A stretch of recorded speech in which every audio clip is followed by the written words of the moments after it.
Voltamos a apresentar Jornaleiros em Campo. Começando o segundo bloco, agora o assunto é futebol nacional. Tivemos vários jogos nesse meio de semana pela Libertadores e Copa do Brasil. E os principais resultados foram, pela Libertadores, Lanús 2, Vasco 1, mas nos pênaltis o Vasco venceu por 5-4.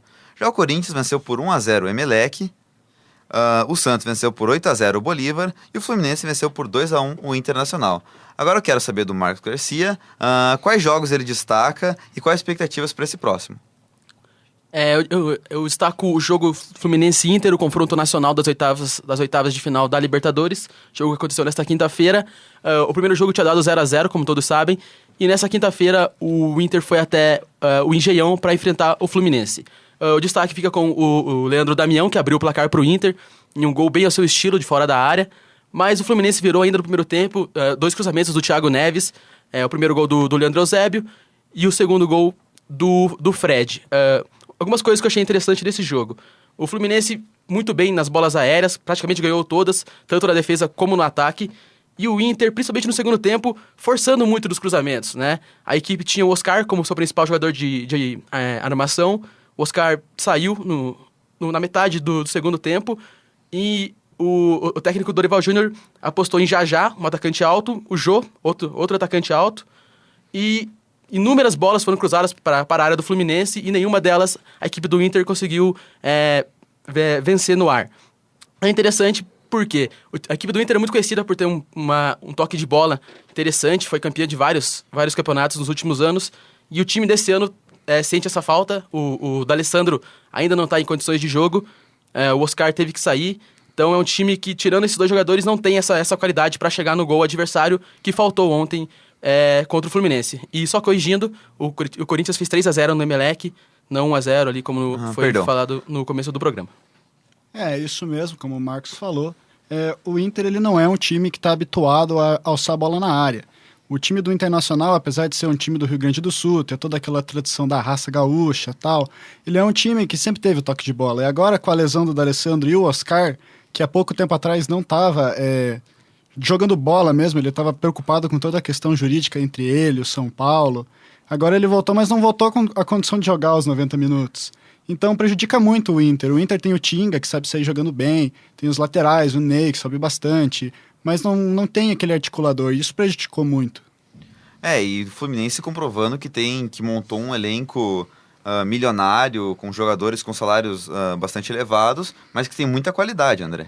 É isso mesmo, porque o Fluminense ele não conseguia encaixar todos os seus talentos nos outros anos. Agora o Abel ele conseguiu montar um time bem compacto, assim, e um time que não joga pelo exibicionismo, joga mais pelo conjunto. Eu acredito que o grande mérito do Fluminense é ter esse elenco que vai ser muito importante nas fases finais da Libertadores. Nesse confronto contra o Inter, acho que o grande trunfo foi a defesa. O Fluminense tomou apenas um gol nos 2 jogos. A defesa foi muito bem, principalmente, como eu disse, nas bolas aéreas. O Deco foi um pouco sumido no jogo de ontem, diferente do jogo de domingo pelo Campeonato Carioca. Mas o ataque com o Fred é um dos melhores do Brasil e a equipe tem um bom elenco para seguir na Libertadores. Lembrando que enfrenta o Boca Juniors em um clássico, o clássico sul-americano na próxima fase. Um jogo que vai ser muito esperado por todos. E teve o destaque também do Thiago Neves, né? O que faltou na equipe do Internacional com o D'Alessandro, eu acho que sobrou para a equipe do Fluminense com o Thiago Neves. Lembrando que as 2 cobranças de falta foram cobradas com muita categoria do meio de campo, o que resultou nos gols. Ele teve uma outra cobrança também que a bola acabou batendo na trave. E então isso favoreceu muito a equipe do Fluminense. O Inter jogou com muita vontade, querendo realmente... precisava do gol, precisava do empate. Mas o Fluminense soube administrar bem e vinha sendo bem criticado pela sua defesa, que acabava tomando gols, e realmente provou nesse jogo que tem uma defesa bem estruturada e mereceu realmente a classificação para a próxima fase. E destacar também a goleada do Santos, 8-0 em cima do Bolívar, na Vila Belmiro. Realmente foi um show do Neymar, apesar de ter feito 2 gols, deu vários passes também, uma grande partida do Ganso, do Elano, enfim, o time todo do Santos deu um show, um espetáculo ontem e, na minha opinião, é o principal favorito pelo futebol que está jogando a conquistar essa Libertadores. Eles deram aquela vingança na bola, né, como que se diz, porque o jogo na casa do Bolívar Teve bastante repressão da torcida, jogaram objetos em cima do Neymar. Foi um jogo bastante violento, e no jogo na Vila Belmiro, o Santos conseguiu dar o troco realmente. O destaque para o belo gol do Ganso, que tocou, como se diz, de letra. E o toque do Neymar de 3 dedos foi até um pouco parecido com aquele toque que o Ozil deu no jogo contra o Apoel, que o Benzema fez o gol. Então foi uma partida excepcional para a equipe do Santos. Fez vários gols. Já no primeiro tempo matou o jogo. Realmente foi uma exibição memorável da equipe da Vila.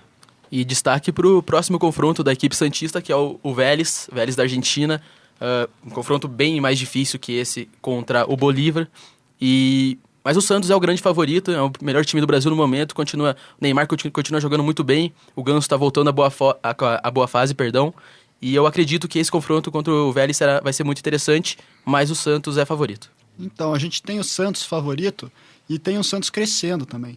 O Santos, ele é um time que joga bem, mas ele não é aquele time que se acostuma com o que está jogando e se acomoda. Não, é um time que tem jogado bem em conjunto. Eu acho que o Santos não é mais aquele time do Neymar. O Santos é um time que joga com o craque ao seu favor, é lógico que vai ser o destaque, porque realmente é diferenciado, mas são 11 jogadores, até mesmo as reservas que entram na partida, colaboram muito. E isso contribui também com o retorno do futebol do Ganso. O Ganso voltou a jogar bem porque todo o conjunto do Santos está jogando bem. O Elano marcou gol também, a gente tem o Arouca que está jogando muito, o próprio goleiro tem segurado bem quando a defesa falha. E pela Copa do Brasil nós tivemos alguns resultados.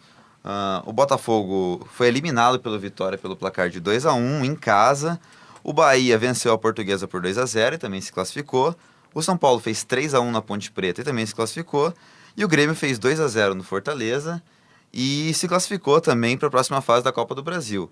Além do Palmeiras, que se classificou vencendo o Paraná, o Coritiba, que na semana passada havia vencido o Paysandu, o Atlético, que venceu o Cruzeiro, e o Goiás, que eliminou o Atlético Mineiro fora de casa. Eu quero começar aqui pelo João, saber qual jogo ele destaca dessa fase da Copa do Brasil e a projeção dele para a próxima fase.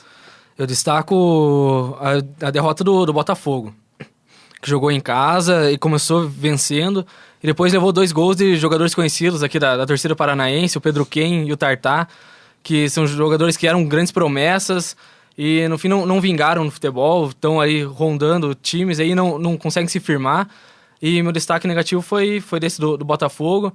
E tem times interessantes aí, como o Grêmio, que pode crescer na competição. O Palmeiras, aquele time que não encanta, mas nessas bolas paradas pode chegar forte também. É isso que é o meu destaque. Eu acredito também no São Paulo, nessa fase final. É uma equipe que teve muitas dificuldades com a Ponte Preta. Ontem saiu perdendo com o gol do Somália, mas conseguiu virar. Tem no Luiz Fabiano, um grande atacante. Ele é muito superior a vários atacantes do Brasil, então isso pode fazer muita diferença nas fases finais. E acredito que o próximo confronto contra o Goiás vai ser um confronto bem interessante também. Bem lembrado essa situação do Goiás, que é um time que é um pouco inferior, mas se mostrou muito competente jogando contra o Atlético Mineiro. Acabou no jogo de volta tomando 2-0 e isso ia levar a disputa mais adiante. Só que o Goiás fez o gol que resultou na classificação do time goiano e eles jogaram de forma boa, com qualidade. No time do Botafogo e Vitória, o Botafogo jogou muito bem o primeiro tempo e acabou fazendo o gol. Depois teve aquele pênalti que o Jefferson fez uma bela defesa e parecia realmente que o Botafogo ia jogar tranquilo, ia até fazer quem sabe o 2-0, ia concretar a classificação, mas a fase do Botafogo não é daquelas boas, porque eles perderam no final de semana a final do Campeonato Carioca de goleada, e daí então eles foram no jogo contra o Vitória, começaram bem e depois acabaram tomando a virada, e realmente não dá para saber. Agora tem o segundo jogo do Carioca, e eu acredito que o Botafogo não está numa fase muito boa, não. E como o Jordan também falou um pouco do Atlético Mineiro, fica interessante de ver essa questão de Atlético e Cruzeiro estarem fora, enquanto Bahia e Vitória e Coritiba e Atlético, representando a Bahia e o Paraná, estarem dentro. Mostra o crescimento que esses dois estados já vêm tendo há um bom tempo no futebol brasileiro e um pouco da queda, principalmente no último ano, que Cruzeiro e Atlético Mineiro tiveram. Bom, agora vamos pro giro de notícias e depois o intervalo. Não sai daí que a gente já volta. Acontece neste sábado o último confronto da série semifinal do leste entre Washington Capitals e New York Rangers pela NHL. Empatados em 3-3, Rangers e Capitals entram no gelo em jogo aberto e imprevisível. As duas equipes não possuem grandes desfalques e vão com força total para o jogo 7. O vencedor encara o New Jersey Devils. O lutador americano e desafeto do povo brasileiro, Chael Sonnen, está treinando jiu-jitsu com Vini Magalhães a fim de se preparar para a disputa de cinturão dos médios contra Anderson Silva. Para a revanche, que ocorrerá no evento principal do UFC 148, Sonnen treina com Magalhães para aprimorar as técnicas de solo e não ser finalizado, como aconteceu na outra vez em que o americano enfrentou o Spider. Na oportunidade, foi derrotado no final do 5º round, vítima de um triângulo. Vini Magalhães é especialista em jiu-jitsu, e apesar de Chael Sonnen ter zombado da arte marcial, ele não vê problemas em treinar o americano. Vini até mesmo afirmou que Chael será um novo campeão através de seu Twitter, momentos antes de viajar para treiná-lo. Estou indo para Oregon para ajudar o campeão dos pesos médios a se preparar para sua luta, afirmou Vini Magalhães. A declaração foi dada antes da luta ter sido transferida para Las Vegas, que ocorrerá no dia 7 de julho. As datas e horários dos dois primeiros jogos da série final da Conferência Oeste entre Los Angeles Kings e Phoenix Coyotes foram anunciadas pela NHL.